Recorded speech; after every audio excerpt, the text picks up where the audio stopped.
Po, Sir Ruel Lipat, nandito na yung aming nipa. Partial 100 po yung isinakay ko dito sa tricycle kasi hindi kaya nung pangkalahat. Mga may karamdaman ay kaniya, tinutulungan. Ang mga may problema ay kaniya, pinapayungan. Ang mga naghihirap ay walang sama. Supportahan po natin Dong Tigidong, member po ng Team Malasakit na wala po rin sawang tumutulong sa ating mga kababayan. Supportahan niyo po. Yan, good morning, Team Ruel Lipat. Nandito po tayo ngayon sa may Andangan, sa may Bao Camarines Sur, upang pupunta po tayo kay Catherine. Ang bahay po nila Catherine sa Lanigga, Bula. So medyo malayo pa po yon, pero dito po yung pinakamalapit na bilihan ng nipa or pawid. So ito po yung mga pawid. Hindi tayo magtatanong kung magkano po ito. Bibili na rin tayo yung mga pangailangan dyan ng pako, yero, plywood, alambre. So kung ano pa po yung mga kailangan, mabibili natin dito, dito na lang. Pero po yung dos por dos na nyog ay wala po dito, kaya hanap tayo anong gawin papunta dito. So shoutout po sa ating mga magtulong na manonood, sa Team Ruel Lipat, shoutout Sir Ruel, Ma'am Kate Lipat, Ma'am Luz Lipat, at sa ating mga admin, si April Official, si Franco Vlog, Ma'am First Official Channel, ating mga members, si Maren Dobson, Lulu TV, Matt Miranya, Juan Juan, Pana Vlog, Piralo Vlog, yung Tigidong, Maren Dobson, salamat po, shoutout kay Marichel Japillon, at sa iyo madala na may batin, at kay Miss Libra de Wanderer na nasa Hong Kong. Salamat din po sa iyong madala ng batin. Idadagdag po natin yan, pambili po ng ipa para magawa na po yung bahay.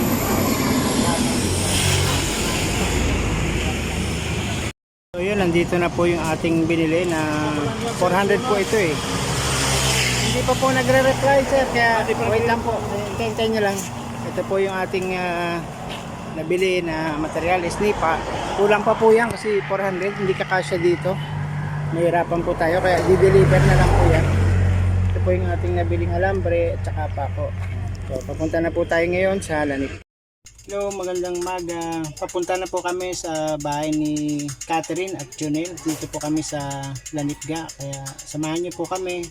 At parang adventure po ito kasi po yung daan dito ay lubak-lubak. Nakita niyo po. Mula umpisa doon sa kalye, papakyat po ng bundok nila ay lubak-lubak. Medyo adventure challenge po ito para sa atin. Samahan niyo po ka Team Ruel Lipat. Shoutouts. Thank you po sa suporta dito kay Catherine, ating na-scout.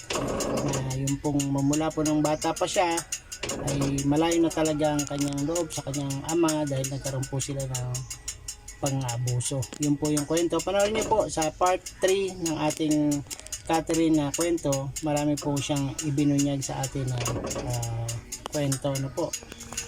Saka let's go, punta na tayo.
Lapit-lapit na po kami, malapit-lapit na po kami sila Catherine, shoutout po sa inyo.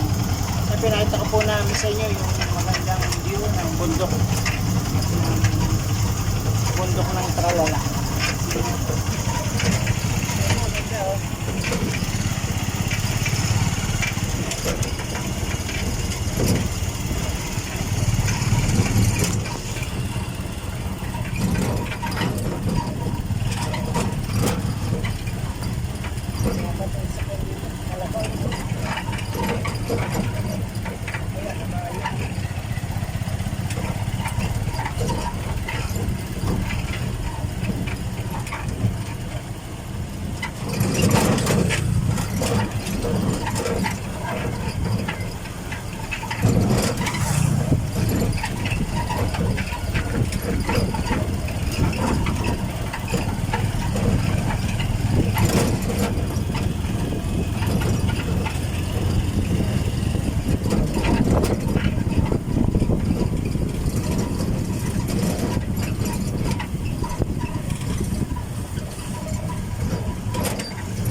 Hello, ayan, nandito na po tayo. Nakararating lang natin sa lugar ni Catherine.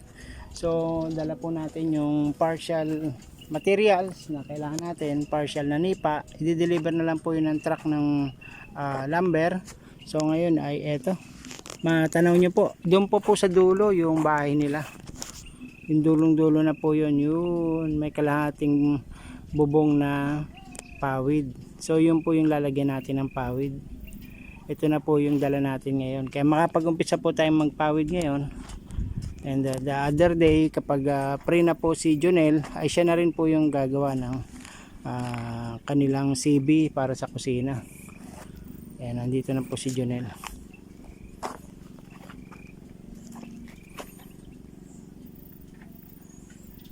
Jonel! Diyan na lang! Ayun, doon ko na lang daw dalhin yung motor, tricycle. Para i-discarga yung ano. Kasi maputik dito, ano? Maputik. May putik din. Sige. Ito na si Junel, mga giliw kong manonood. Yan. Kukunin namin yung materials dito. Ibababa natin. Po, Sir Ruel lipat. Dito na yung aming nipa. Partial 100 po yung isinakay ko dito sa tricycle. Kasi hindi kaya nung pangkalahatan. I-deliver naman po daw nila yung plywood kasama ng 300 na nipa. So kasi ito pong si ano ngayon ay nag day off, ano, buti day off ka. So andyan na yung mga materyales. So paunti-unti kinakabit mo yan sa tulong ni Catherine pag available na siya. Buti nga may motor ka na din, ano. Lugang mo pa yan, sir? Meron pa yan. Binili mong repo.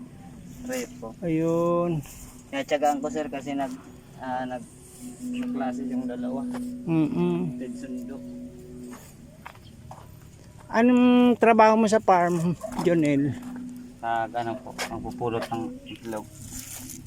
Magkano naman sahod sa ganon? 330 sir. Maganda na. Kasi doon sa Baaw, Sabi nga 200 lang.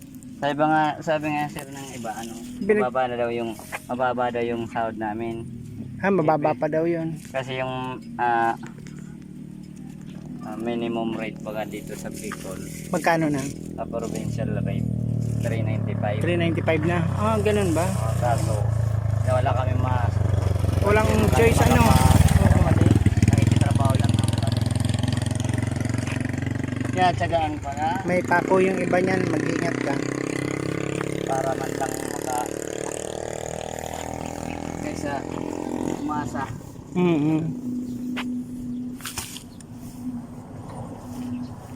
Nung makalampas kami doon sa Tulay, Agdangan, wala na kaming mapagpilian na kahoy. Kaya mapalapit na sana kami sa pili, masyado na malayo. May nadaanan kami doon na nagtitinda ng nipa. Sabi ko, meron pa kayong nyog, kukulamber. Meron pa nga. Kaya lang, ito na, hindi na makakapamili. Okay naman kako yan kasi kubo ang gagawin. Kaya na yan. Meron pang nilagay na 2x3. Tama-tama yan sa kusina mo.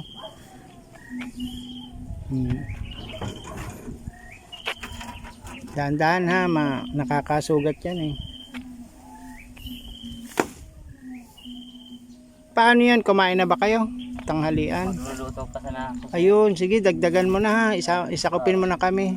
Kanin.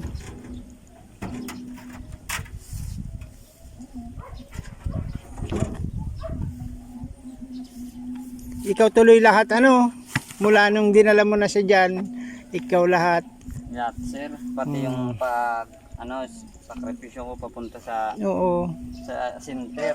Talagang sabi ko, kaya mo yan. Galing-galing po kami sir Baaw sir, kasi kung dito kami hihintay ng mga nagsya, baka sa kalsada pa lang Lumabas na lumabas na si Bibi. Buti nga doon kay sa San Jose ng anak. Hindi po sir, Saan? dinala ko pa din siya sa center ng Bula. Okay. Motor ko lang sir. Nakaabot man kami sa center, 6 cm na. Oo. Malapit nang lumabas si Baby. Siguro mga 9:30 kami dumating sa center ng Bula. Mga 10:30 tsaka siya nanganak.